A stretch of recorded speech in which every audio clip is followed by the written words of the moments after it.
This video was brought to you by Brilliant. Since Putin invaded Ukraine in late February, the West has been trying to stop money from flowing into the Kremlin's coffers. In an unprecedented wave of sanctions, the US and their allies froze central bank assets, implemented individual sanctions on basically every Russian politician, and even cut Russia out of the global financial system, making it significantly harder for the Kremlin to borrow money. However, while these sanctions have definitely made a difference, the West has struggled to curtail Russia's main source of revenue: hydrocarbon exports. Now, while Russian gas exports have fallen in the last few months, largely thanks to Putin's decision to cut exports into Europe, its oil revenues are still running higher than they were in 2021, despite bans from some Western countries on Russian oil imports. Nonetheless, after months of contemplation, the G7 and the EU have finally devised a plan to reduce Russia's oil revenues with a new $60 price cap, which came into effect on Monday. So in today's video, we're going to do three things. Firstly, we're going to explain why sanctioning oil has proved so difficult. Secondly, we're going to take a look at the price cap itself and how it works. And thirdly, we'll try our best to evaluate it and see whether it's likely to work at all.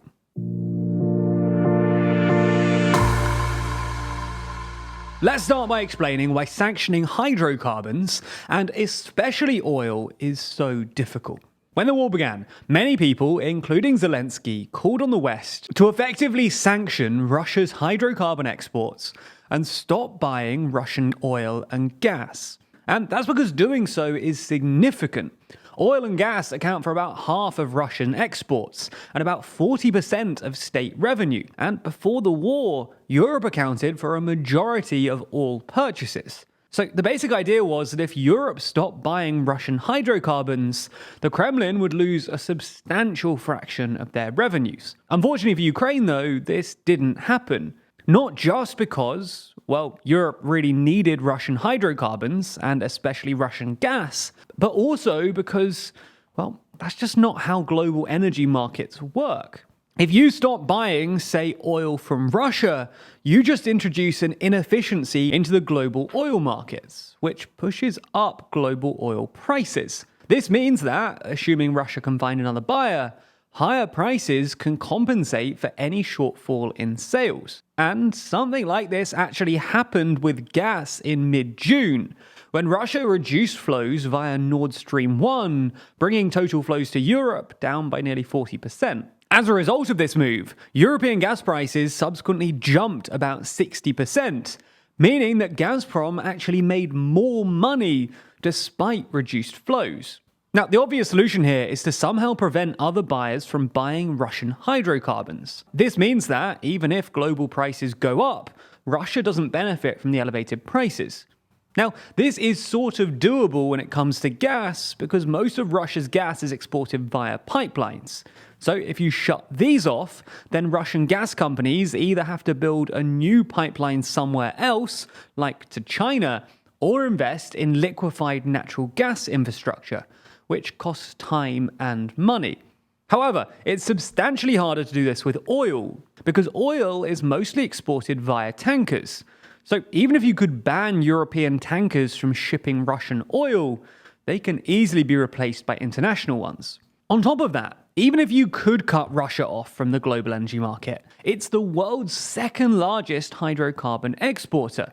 So its absence would significantly reduce global supply, pushing up prices. Now, while this might just make life a bit more expensive in richer countries, it's a significant existential threat in poorer ones. In September, for example, Pakistan put out a tender saying it needed LNG, but received literally no offers because all LNG was already being directed to Europe. So that's why, over the last few months, the G7 and EU have been trying to devise a sanctions regime that will limit Russia's revenues without elevating global prices. Which brings us on to the second part of today's video. First proposed by America in May, the price cap essentially involves limiting the price at which Russia can sell its oil to some number that guarantees Russian oil companies a slight profit, but prevents them from raking in massive revenues. For context, on average, it costs Russian oil companies something like $40 to extract a barrel's worth of oil. Ideally then, the price cap should be a little bit above $40, which gives Russian oil companies a financial incentive to continue production, but limit their profits. In the end, the EU decided on a price cap of $60, which is actually pretty high, given the cost of Russian oil extraction and the fact that, well, Russian oil is currently selling at about that level anyway.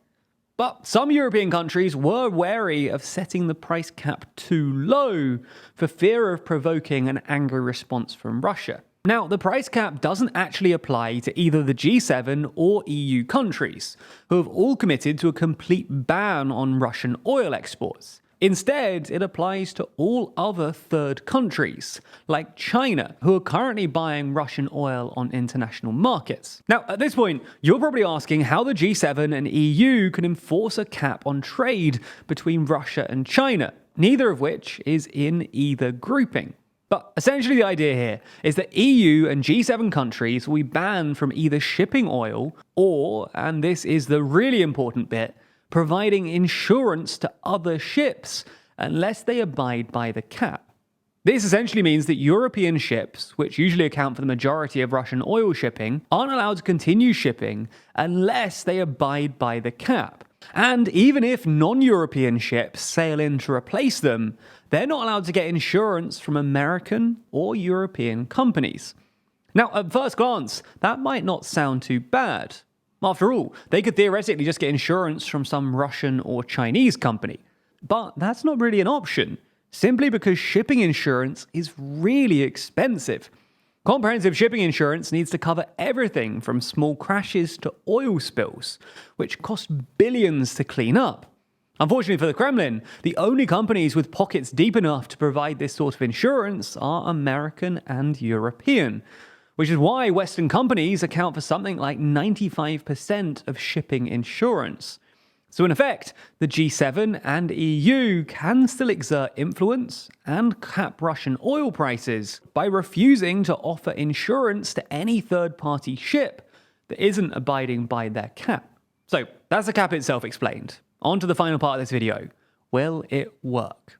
Well, it probably depends on how all of the various parties react. For example, it remains to be seen whether third countries like China and India, who've tried to avoid participating in Western sanctions in the past, will actually abide by the cap. But even if they don't, the mere existence of the cap will probably bring down Russian oil prices, because countries like India and China can use it to leverage cheaper prices out of Russia.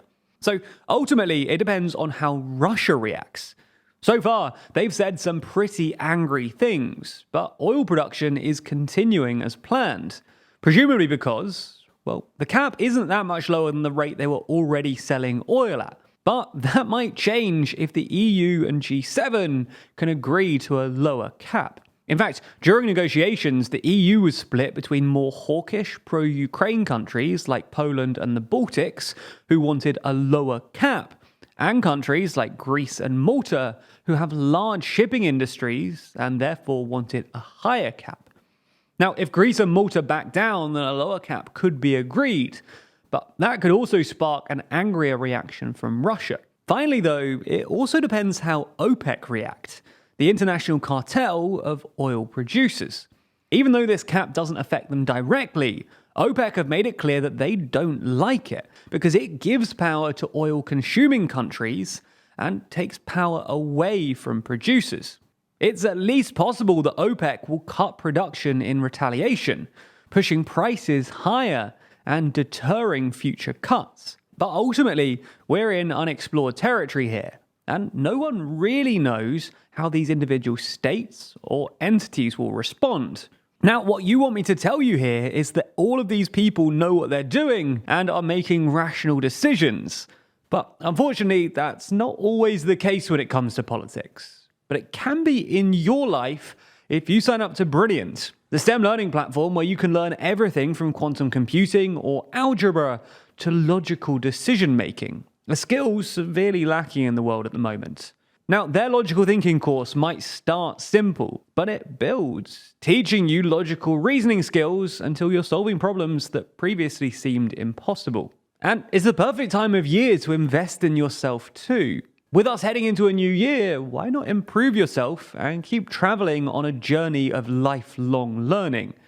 And you'll get hooked on that empowering feeling of learning too, because this isn't just about memorization or lectures. Brilliant teaches you by doing, using active learning techniques to teach you the principles behind otherwise complex subjects, and ensuring that you actually understand what's going on. And it's not just traditional STEM topics either. There's some incredibly unique and fun stuff on there too, like courses from YouTubers, such as Kurzgesagt on nearby supernova, supervolcanoes, and the limits of humanity, or the brand new course from our nebula friends at Real Engineering. Anyway, if you want to learn more in a fun way, then you should sign up to Brilliant, and the link in the description will get you 20% off an annual premium subscription, which is not only a great deal, but also supports the channel. So, thank you.